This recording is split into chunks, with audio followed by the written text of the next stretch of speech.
It's funny when we have this conversation about power and the darkness and the shadows that people have in them. So that's the question I have is like, have you ever encountered anybody? Do you believe there's anybody out there that doesn't play power games, manipulation, have shadows, have darkness in them? No, I don't. But so in my war book, I read the biography of Mahatma Gandhi, one of the saintliest figures in history, right? And I realized that Mahatma Gandhi was actually a brilliant strategist. Now, I'm not saying his use of nonviolence and civil disobedience didn't come from the heart. He was very sincere, but he was very strategic about it.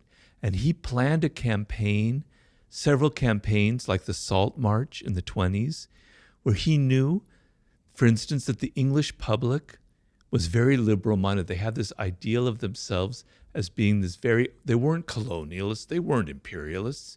They were doing the best for the world. And he deliberately had these marches where he knew that they would be reading in their newspaper and seeing photographs of Indian people being beaten up by Englishmen and their Indian officers on the streets of wherever. It would have a terrible impact on the public. He thought in terms of strategy. He said, no, we're going to go ahead and do it. Because, damn it, I want the American public sitting in there all fat and watching their televisions to see these brutal, Bull Connor, the police chief then. I want to see these children being water hosed and beaten, and it's going to have an incredible impact.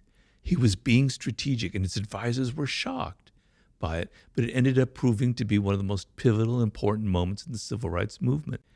I want you to be a little more humble in this world and not be so arrogant and not think that you are somehow exempt from having a dark side, that somehow you were born with a halo over your head, that you were born different. Get rid of your moral superiority, because I find that deeply offensive.